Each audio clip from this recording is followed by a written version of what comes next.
Hello tout le monde, j'espère que vous allez bien. Aujourd'hui, on va entamer un sujet très important, c'est des conseils pour passer plus de temps avec Dieu.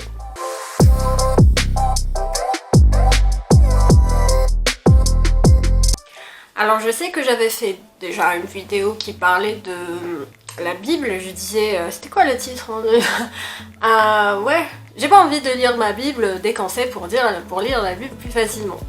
Vous trouverez le lien ici ou ici, je sais plus, bref.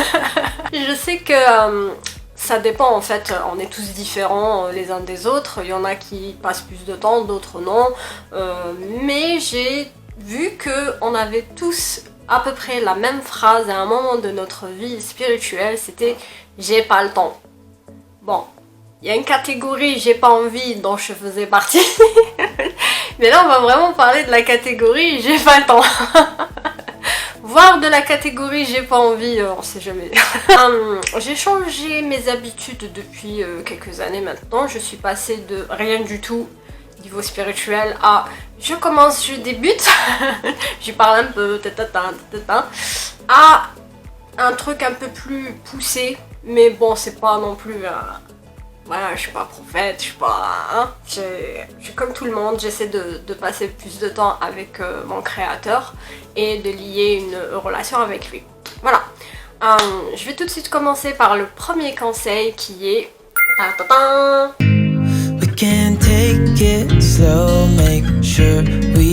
En fait, j'ai entendu beaucoup de chrétiens qui disaient ouais, moi je me lève à 5h du matin, je laisse vraiment les premières lueurs du matin pour le Seigneur, mes premiers moments pour le Seigneur, dans la journée pour le Seigneur. Et ouais, la première fois que j'ai entendu ça, j'étais adolescente et je voulais absolument faire pareil, tu vois, pour être très spirituelle. Je voulais montrer à Dieu que ouais, j'en avais envie. Et je me rappelle, je devais avoir 16 ans, 17 ans, je sais plus. J'avais mis l'alarme, on était en vacances, hein, ça allait. Et j'ai mis l'alarme donc, et je me mets comme ça accroupie sur mon lit, j'essaie de parler à Dieu, Seigneur. Et en fait, ça s'est pas passé comme prévu, ça s'est pas passé comme pour les autres. J'ai fait Seigneur, je suis fatiguée, mais quand même, je vais te parler. Et j'avais pas du tout la notion de lire la Bible, de méditer et prier en même temps, faire les deux en même temps, mais plus parler à Dieu. Et j'étais complètement claquée, vraiment claquée. Parce que, en fait, il y a des personnes qui se lèvent naturellement à 5h du matin, peut-être parce que leur éducation a été comme ça, ils se lèvent normalement tôt. Ça n'a pas été mon cas, c'est pas mon cas, c'est toujours pas mon cas. Je suis née dans une famille où les enfants, enfin quand on était gamin avec ma soeur, on se levait carrément à midi. C'est de très mauvaises habitudes, je vous déconseille de faire ça. Mais tout ça pour vous dire que je suis pas du tout du matin. Là ça va, je me lève quand même à 8h, 9h quand je travaille pas, tout ça. Mais ouais, 5h du matin, c'est pas les premières heures de ma journée, c'est vraiment mes heures de sommeil, c'est juste pas possible. Voilà. Il y a Joyce Meyer, je sais pas si vous connaissez, qui disait un jour dans une de ses prédications, dans un de ses messages, que si vous êtes du genre à vous lever à 14h de l'après-midi, eh ben c'est vos premières heures du matin, c'est votre matin à vous. Et moi j'aime beaucoup ce pasteur-là, qui est une femme, parce qu'elle m'a l'air normal. Ça veut pas dire que les gens qui se lèvent à 5h du matin pour prier c'est des gens anormaux, mais ouais, c'est plus disons que je me sens pas frustrée parce que j'arrive pas à faire comme tout le monde, j'arrive pas à faire super croyante, vous voyez. Je vous invite à voir la vidéo super croyant. J'arrive vraiment pas à le faire. Du coup, vu qu'elle parlait des gens qui se levaient à 14h, je me lève pas à 14h, mais ça m'a moins stressée et je me dis, peu importe l'heure à laquelle je me lève, de toute façon, je vais prendre mon petit déjeuner parce que je suis le genre de personne qui ne peut pas sortir ou faire quoi que ce soit dans la journée si elle prend pas de petit déjeuner. Parce que fut un temps où j'étais hyper fluette, ce qui fait que si je mangeais pas le matin, je tombais carrément dans les pommes. Un jour j'avais pris les transports en commun avec ma soeur, je devais avoir 10 ans, et j'ai carrément vomi dans le bus tellement je peux vraiment pas sortir sans petit déjeuner. Donc, vu que je dois absolument prendre un petit déjeuner, je me suis dit, tu dois absolument passer du temps avec Dieu pendant ton petit déjeuner. Donc, pendant que je prends mon petit déjeuner, je suis en train de lire ma Bible, je colorie, je prends des notes et tout ça. Et dès que j'ai fini, vraiment, je prends un temps pour Dieu. Toi, je suis toujours à table, là où je mange, et là, je parle à Dieu comme s'il était en face de moi, sur la chaise d'en face. C'est vraiment, il y a une conversation, comme si j'étais au restaurant en fait. Je me dis que si jamais je retourne au lit ou quoi que ce soit, ou si je me mets sur le canapé, j'ai cette tendance-là à aller ailleurs ou bailler ou voilà. Et du coup, pourquoi je prends vraiment le matin, les premières heures du matin, ou la première heure du matin, je passe pas forcément une heure, mais c'est en gros ça. Parce qu'en fait, je dois absolument être protégée dès mes premières heures du matin, dès mes premières heures de la journée. Je sais pas si ça vous est déjà arrivé, mais moi j'ai remarqué que si je sortais de la maison ou je faisais quoi que ce soit sans commencer par un moment avec Dieu, il m'arrivait les pires trucs imaginables dans ma journée. Sérieusement. Au début, Satan faisait en sorte que je passais 2-3 jours sans prière et là il attaquait plein, genre jusqu'à ce que j'oublie que c'était vraiment parce que je n'avais pas prié. Mais là ça devient vraiment flagrant, il y a une attaque vraiment flagrante. Dès que je ne prie pas le matin, ma journée est désastreuse, vraiment désastreuse. Et là je vous invite à voir la vidéo comment être protégé, je sais plus quoi, comment je l'ai appelé, juste là. C'est très important si vous voulez vraiment être protégé durant votre journée. Et vraiment la prière, passer du temps avec Dieu, fait en sorte que Dieu est là, la présence de Dieu est là. Et du coup les ténèbres ne rôdent pas autour parce que ça leur fait mal, ils fuient en contraire. Et du coup pendant toute la journée vous êtes vraiment dans ce cocon là, vous êtes vraiment sous les ailes de Dieu. Je sais pas s'il a des ailes mais c'est une expression. Enfin tout ça pour vous dire que vraiment la prière du matin vous protège grave. Voilà.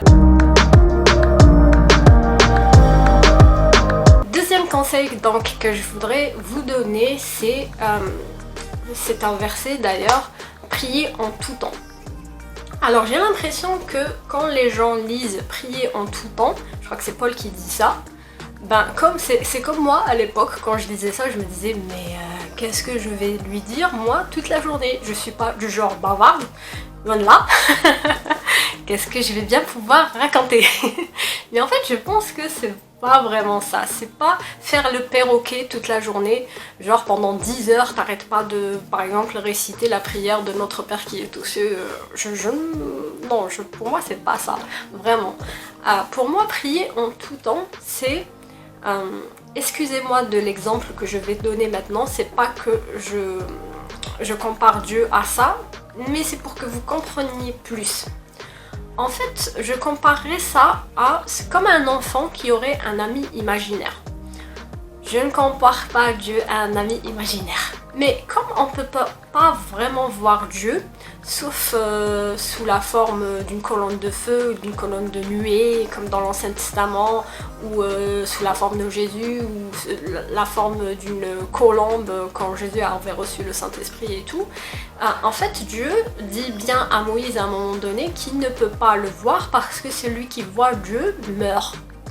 Donc, la présence de Dieu est là, mais on ne peut vraiment pas la voir. Il y a des exceptions bien sûr, il y a des gens qui montent au ciel, ça existe, il y a eu beaucoup de témoignages là-dessus, il y a des gens qui ont vu Jésus, je veux dire, il y a des exceptions, mais dans la norme, on ne peut pas voir Dieu vraiment comment il est. Et si vous voulez voir à quoi Dieu ressemble dans la Bible, c'est juste là, je te le mets là. Faut aller là, regarde ça. Je ferai peut-être une vidéo là-dessus d'ailleurs.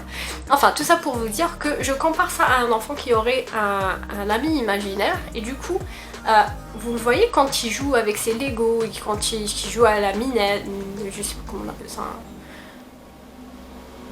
bus.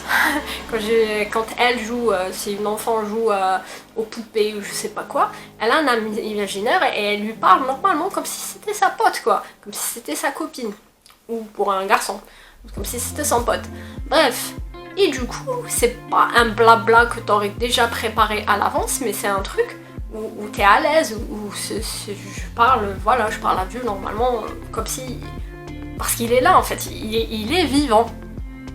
Donc, prier en tout temps, pour moi, c'est en plus de ma prière du matin qui prépare vraiment ma journée, qui me prépare spirituellement à affronter ma journée, à chaque fois que je fais quelque chose dans la journée, par exemple, je lance une machine, je parle à Dieu, je lui dis ma journée, je lui dis tout ce qui peut me passer par la tête, parfois je loue, parfois je chante, je dis vraiment Seigneur, tu es glorieux et tout, et je commence à chanter, j'ai envie de louer, c'est l'esprit en moi qui a envie de vraiment chanter et de louer Dieu. Donc c'est vraiment des mini-temps dans la journée où je parle à Dieu. Par exemple, le soir avant de dormir, je dis merci Seigneur d'être là, vraiment, tu me protèges, tu es glorieux, tu es ça, tu es ça, tu es ça. Et vraiment, je parle à Dieu. Parfois même, je suis dans la rue, je suis en train de marcher, je vais vers la voiture ou je prends les transports en commun et tout. J'ai des pensées en tête et je parle dans mes pensées pour que personne ne m'écoute, forcément. Et par exemple, je vois une personne comme ça qui aurait peut-être besoin d'aide ou je sais pas, je la sens pas bien et tout. Dans ma tête, je commence à prier pour elle et je me dis Seigneur, montre-moi, fais-moi un discernement d'esprit, qu'est-ce qui se passe pour cette personne, comment je peux l'aider via ma prière et tout. Parfois, je ressens des trucs pour des personnes. C'est vraiment super parce que vraiment le Saint-Esprit habite en nous. Jésus l'a dit clairement, il sera en vous, donc en moi. Il est esprit, je suis esprit, nous communiquons, nous fusionnons et nous parlons et nous partageons le même corps. Et c'est juste super, je veux dire, personne n'a une relation avec son Dieu comme ça parce que c'est tous des faux dieux et que nous avons un vrai Dieu vivant. Voilà.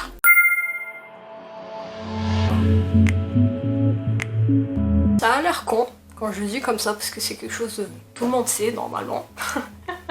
Mais en fait, moi, ce qui m'arrive, c'est que quand j'écoute des louanges, je parle en langue, je suis comme poussée par l'esprit, je parle en langue, je chante et vraiment il y a la gloire de Dieu, Dieu est vraiment là. Il y a un verset qui dit que la présence de Dieu est là où il y a la louange. Bon, je ne l'ai pas appris par cœur, mais si je le trouve, je vous le mets là. Enfin, tout ça pour vous dire que vraiment ça peut aider et même pour vous sortir de situations pas possibles. C'est juste super, vraiment, moi j'aime cette atmosphère-là de louange. Pourtant, je suis pas quelqu'un qui vraiment jette des fleurs comme pas permis. Je sais pas faire des jolies prières comme certains et tout. C'est pour ça que je suis avec des amis qui savent faire ça justement, qui ont un appel pour ça, parce que je crois que chaque enfant de Dieu a un appel spécifique. Du coup, ils m'aident vraiment à rentrer dans cette ambiance-là. Coucou les copains, si vous me voyez. Voilà, on passe au suivant conseil. Suivant conseil, est-ce que ça se dit ça? Au suivant conseil. Au conseil suivant.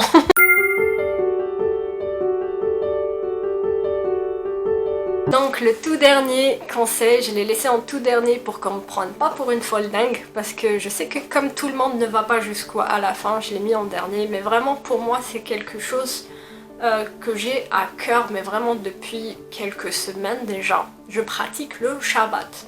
Si vous ne savez pas ce que c'est que le Shabbat, c'est le 4e commandement. Vous savez les 10 commandements, et ben c'est le 4e. Le jour du repos. Alors je vais pas à l'extrême comme certains où ils font rien. Genre, je fais rien, je travaille pas normalement, mais je suis pas là à ouais je réponds pas au téléphone ou je vais pas aider telle personne parce que c'est Shabbat. Je rentre pas là-dedans parce que pour moi, Jésus avait dit que le Shabbat était fait pour l'homme et non le contraire. Et que lui, Jésus il guérissait des personnes pendant le Shabbat et tout. Donc, je rentre pas dans ces extrémités-là qui me paraissent un peu folle dingue. Mais vraiment, ce jour-là, c'est le vendredi soir jusqu'au samedi soir, du coucher du soleil au coucher du soleil. J'ai découvert qu'en fait, chez les Juifs, le début de la journée, c'était pas au lever du soleil, mais au coucher du soleil. Donc, c'est vraiment le vendredi soir au coucher du soleil.